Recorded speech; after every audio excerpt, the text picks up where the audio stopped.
नमस्कार, आप देख रहे हैं स्टेट टुडे न्यूज। मैं हूं आपके साथ हर्षिता मिश्रा। आइए करते हैं खबरों से शुरुआत।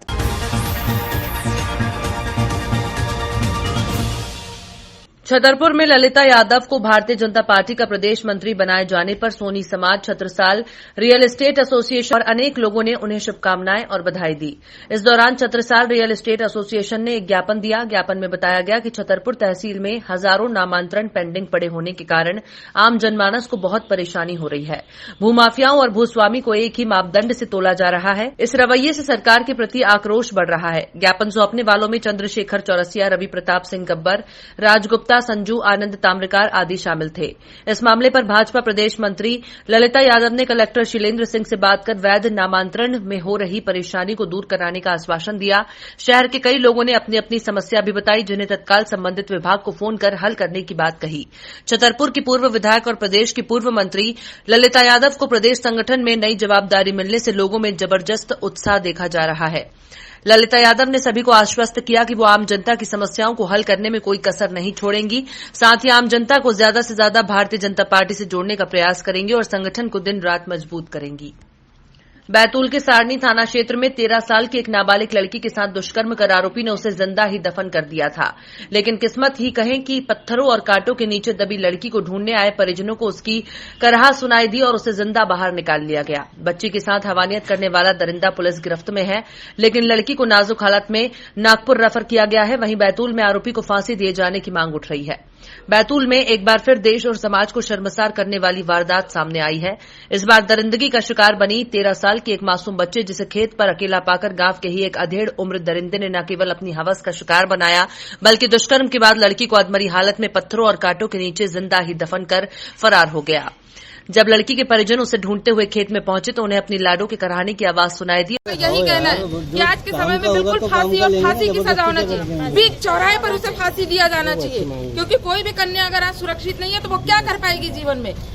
कहा जाता है कि यही जन्म देती है, तो जिस जन्म जहाँ से जन्म दिया जाता है उसी को कैसा बदनाम कर रहे हैं। जिंदा जला दिया जा रहा है, जिंदा गाड़ दिया जा रहा है। उसके साथ बलात्कार किया, बलात्कार करने के साथ उसे मारा, पीटा, नोचा और उसे मरा हुआ समझ करके दफना दिया गया। दफनाने के बाद बड़े बड़े पत्थर रख दिए गए उसके ऊपर, कांटे से, मिट्टी से, सबसे उसको ढक दिया गया।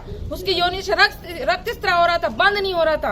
और जब उसको लाया गया, पीड़िता के पिता ने जब उसको लाया गया और स्वास्थ्य केंद्र पहुंचाया गया, वहां पर इतने सारे लोग 25-30 लोग पहले से जमा हो गए थे। मतलब पहले से उन लोगों ने ऐसा बैकग्राउंड बनाकर रखा हुआ था कि अगर ऐसा होता है तो हमें इसे दबाना है, इस माहौल को ऊपर नहीं उछालना है, चाहे कुछ भी हो जाए।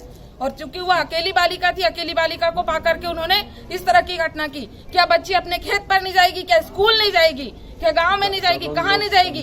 तो इस तरह से उसको कमजोर समझ के इस प्रकार का किया गया। तो ऐसे लोगों को समाज में एक ऐसा माहौल बनाना चाहिए, ऐसा करना चाहिए जिससे पूरे समाज को, पूरे विश्व को पता चले कि किसी भी कन्या के साथ में अगर इस तरह का बर्ताव होता है तो उसकी सजा क्या होना चाहिए, बड़ी से बड़ी सजा होना चाहिए। घटना ये है कि आहत पीड़िता अनुसूचित जाति की है।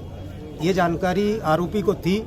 आरोपी का खेत भी पड़ोस में है और जो पीड़िता है उस 5 बहन है, 6 बहन है वो। तो कभी बड़ी बहन जाती थी, कभी छोटी बहन जाती थी। ये 13 वर्षीय जो लड़की थी, कन्या, वो मोटर बंद करने गई थी ट्यूबवेल की। तो आरोपी ने ऐसा समय देखा कि ये अकेली है और उसे अकेला पा करके उसके साथ बलात्कार किया, उसको मारा पीटा और मरा समझ करके उसको दफना दिया। पत्थर रख दिए, कांटे रख दिए। और जब पीड़िता के पिता को ये जानकारी लगी कि 1 घंटा हो गया, ज़्यादा से ज़्यादा आधा घंटे में लड़की वापस हो जाती है, 1 घंटा तक वापस नहीं आई, तो उसके पिता सारनी चले गए थे। वो घर आए, पता किया कि लड़की कहाँ है। तब उसकी खोजबीन की, उसको आवाज़ लगाई नाम से, तब उसकी आह समझ में आई। तब उसको वहाँ से हटाया, पत्थर और वो कांटे हटाए, उसको गड्ढे से निकाला। और निकालने के बाद में उसकी जो पेशाब से रक्त स्त्राव बंद नहीं हो रहा था, तो ऐसी स्थिति में उसको सामुदायिक स्वास्थ्य केंद्र घोड़ाडोंगरी ले जाया गया। वहाँ पर उन्होंने प्राथमिक उपचार किया। उसके बाद जिला चिकित्सालय बैतूल लाया।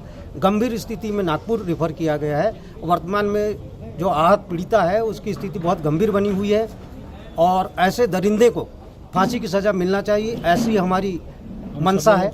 और जल्द से जल्द सज़ा अगर उसको होती है, फांसी की सज़ा होती है, तो समाज में एक संदेश जाएगा कि दोबारा कोई ऐसा अपराध न करे। क्या विवेचना आरोपी पक्ष की तरफ से विवेचना को कुछ प्रभावित करने का कोई प्रयास किया जा रहा है? ऐसी वर्तमान 25 लोग गए थे, बोले थाना में रिपोर्ट नहीं करने के लिए दबाव बना रहे थे, ऐसी मुझे जानकारी मिली है।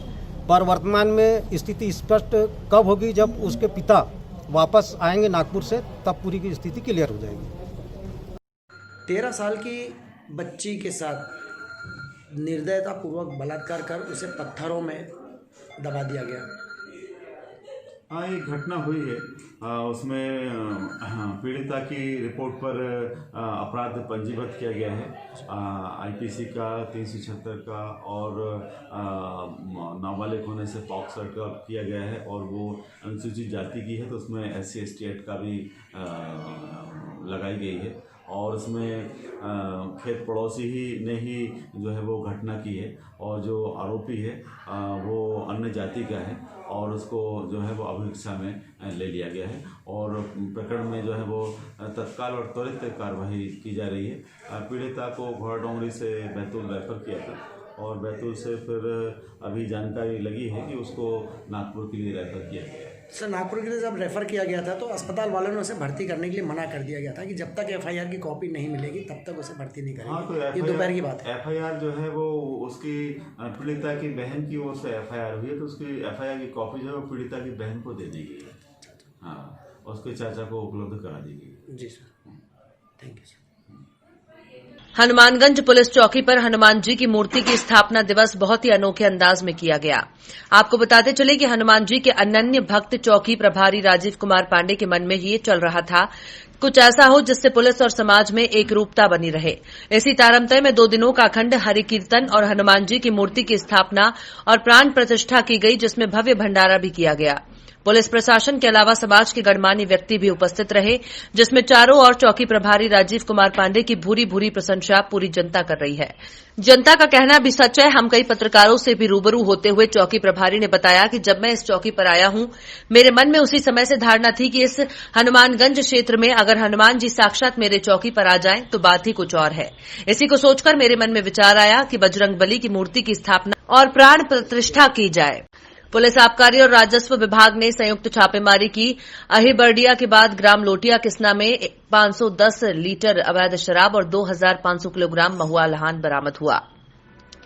जी हां, हम बात कर रहे हैं मध्य प्रदेश के आगरमालवा जिले की, जहां पर मुरैना जिले में विगत दिनों हुई अवैध मदिरा से घटना को देखते हुए कलेक्टर अवधेश शर्मा और पुलिस अधीक्षक राकेश कुमार सगर के मार्गदर्शन में और अतिरिक्त पुलिस अधीक्षक नवल सिंह सिसोदिया, SDM राजेंद्र सिंह रघुवंशी, SDOP ज्योति उमट के निर्देशन में आगरमालवा जिले में अवैध शराब के विरुद्ध दिनांक 19 जनवरी 2021 मंगलवार को बड़ौद थाने के ग्राम लोटिया किस्ना में कार्यवाही की गई।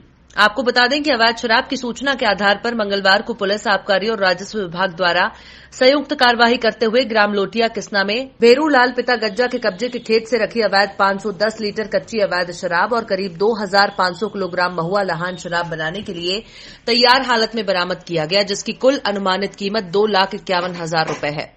मौके पर आबकारी अधिनियम के तहत प्रकरण पंजीबद्ध कर आरोपी को गिरफ्तार किया गया है। इस कार्यवाही के दौरान जिला आबकारी अधिकारी जितेंद्र कुमार अलावे, TI बड़ौद जतन सिंह मंडलोई, सहायक जिला आबकारी अधिकारी नायब तहसीलदार जयप्रकाश गौतम, उप निरीक्षक एचल तिवारी, सह उप निरीक्षक KS बिरोठिया, KL नायक सहित पुलिस और आबकारी विभाग के अन्य कर्मचारी उपस्थित। खबर यूपी के बलिया जनपद के थाना कोतवाली रसड़ा परिसर से हुई बाइक चोरी की है।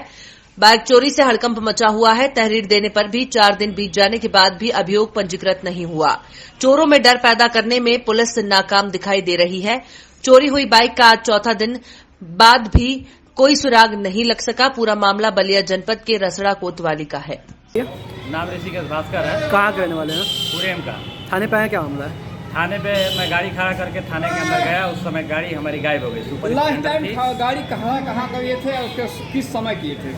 लास्ट टाइम गाड़ी के थाने के पास खड़ा किया था और 5:15 पे मैं गाड़ी खड़ा करके थाने के अंदर गया, उतने में गाड़ी हमारी गायब हो गई। फिर इसकी सूचना आपके द्वारा क्या कोतवाल थाना प्रभारी को दिया गया? हाँ सर, दिया गया था। क्या आपका अभियोग पंजीकृत किया गया है? ये तो नहीं। आपको कॉपी मिली है मुकदमे की? नहीं, ऐसा कुछ नहीं। आपको मुकदमे की कॉपी नहीं मिली है? कोतवाल साहब से गए तो क्या कह रहे हैं? कोतवाल साहब उस समय नहीं थे। मैं अंदर अपना एप्लीकेशन लिख कर मैं दे दिया और उन्होंने बोला कि कार्रवाई हो जाएगी, आपका गाड़ी। फिलहाल खबरों में इतना ही। और भी खबरों के अपडेट्स के लिए आप देखते रहिए स्टेट टुडे न्यूज।